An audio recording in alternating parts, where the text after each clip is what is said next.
नमस्कार।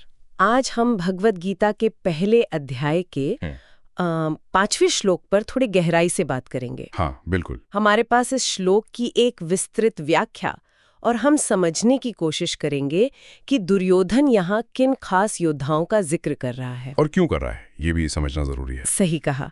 और इस पूरी लिस्ट का मतलब क्या निकलता है उसके लिए दुर्योधन के नजरिए से। तो चलिए शुरू करते हैं। जी। श्लोक है धृष्टकेतुश्चेति तान्ह काशीराजश्च वीर्यवान। श्लोक है पुरुजित कुंतीभोजश्च शैव्यश्च नरपुंगवः। हाँ। 5। अच्छा।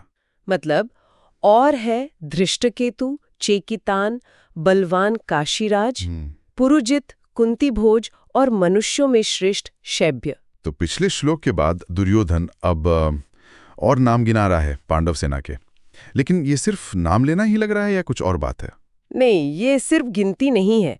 यहाँ दिलचस्प बात यही है कि ये दुर्योधन की, आप कह सकते हैं, अंदरूनी चिंता, शायद थोड़ी घबराहट भी उसे दिखाता है। अच्छा, हाँ। वो अपने गुरु द्रोणाचार्य को एक तरह से ये बता रहा है कि देखिए पांडव सेना कितनी शक्तिशाली है, कितनी विविध है। मतलब एक तरह का मनोवैज्ञानिक दबाव बनाने की कोशिश। बिल्कुल, कि देखो दुश्मन कमजोर नहीं है, हमें पूरी तैयारी रखनी होगी। और शायद जैसा आपने इशारा किया, द्रोण पर हल्का सा कटाक्ष भी कि आपके ही शिष्य हैं दूसरी तरफ, देखिए कैसी सेना जुटाई है उन्होंने। ये भी हो सकता है। खैर, इन योद्धाओं के बारे में स्रोत क्या कहता है?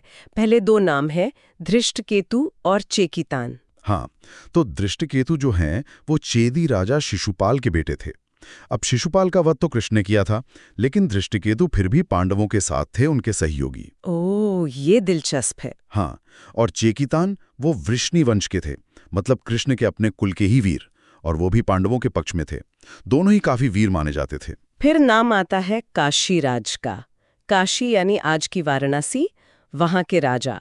ये नाम तो काफी वजनदार लगता है। बिल्कुल, काशीराज का मतलब सिर्फ एक योद्धा नहीं, बल्कि काशी जैसे बड़े और प्रतिष्ठित राज्य का सीधा समर्थन। हाँ, ये तो बड़ी बात है। तो उनकी मौजूदगी ये दिखाती है कि पांडवों को सिर्फ अलग-अलग वीरों का ही नहीं, बल्कि पूरे के पूरे राज्यों का साथ मिला था। ये दुर्योधन की चिंता बढ़ाने वाली बात रही होगी, जाहिर है। सही बात है। अच्छा, अगले 2 नाम तो पारिवारिक लग रहे हैं, पुरुजित और कुंतीभोज। हाँ, ये दोनों पांडवों की मां कुंती, उनके भाई थे। यानी पांडवों के सगे मामा। बिल्कुल, तो इनका साथ होना तो स्वाभाविक था, और ये दोनों भी अनुभवी योद्धा थे। ये रिश्तेदारी भी पांडव पक्ष की एक मजबूती दिखाती है, सामाजिक तौर पर भी। और फिर आखिर में ये नाम है शैव्य, जिन्हें नरपुंगव कहा गया है। ये उपाधि नरपुंगव। हाँ, नरपुंगव यानी पुरुषों में श्रेष्ठ। शैव्य के बारे में कहा जाता है कि वो उम्र में शायद काफी बड़े थे, अनुभवी थे। अच्छा। लेकिन अत्यंत पराक्रमी, धर्मनिष्ठ राजा थे, और युधिष्ठिर के ससुर भी थे। ओह! तो उन्हें ये उपाधि मिलना उनके चरित्र और युद्ध कौशल दोनों का प्रमाण है। उनका होना दिखाता है कि पांडवों के पास सिर्फ युवा जोश नहीं, बल्कि अनुभव, ज्ञान और प्रतिष्ठा का भी बल था। तो जब हम इन सभी नामों को एक साथ रखते हैं, धृष्टकेतु, चेकितान, काशीराज, पुरुजित, कुंतीभोज, शैव्य, ये तो वाकई एक मजबूत फहरिस्त है।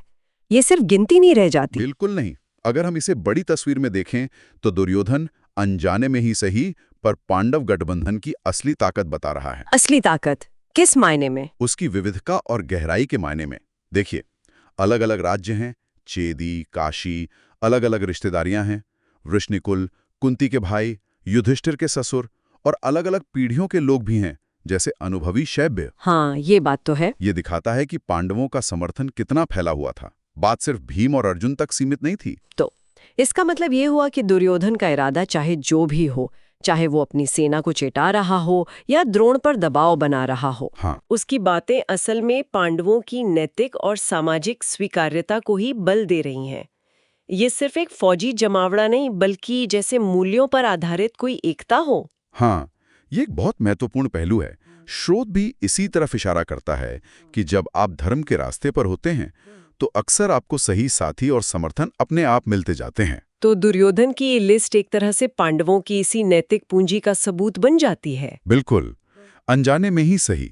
ये सिर्फ योद्धाओं की गिनती नहीं, बल्कि उस इज्जत और विश्वास का प्रतिबिंब है जो पांडवों ने कमाया था। तो इस पूरी चर्चा का निचोड़ क्या है, संक्षेप में कहें तो? निचोड़ यही है कि दुर्योधन की ये सूची, जो शायद उसके डर या रणनीति का हिस्सा थी, असल में पांडवों की वास्तविक शक्ति को उजागर करती है। हाँ। एक ऐसी शक्ति जो सिर्फ बाहुबल में नहीं थी, बल्कि उनके विविध, निष्ठावान और सम्मानित सहयोगियों के बड़े नेटवर्क में भी थी। सही। और यहीं से एक विचार करने लायक सवाल उठता है। स्रोत हमें धर्म और सहयोगियों के जुड़ाव पर सोचने को कहता है। कैसा सवाल? सवाल ये कि क्या जीवन में, इतिहास में केवल साझा मूल्यों और धर्म पर टिके हुए गठबंधन ही आखिर में स्थायी और सार्थक साबित होते हैं, या फिर जरूरत, डर या स्वार्थ से बने गठबंधन भी उतने ही मजबूत या प्रभावशाली हो सकते हैं, भले ही उनका आधार अलग हो? ये सोचने वाली बात है।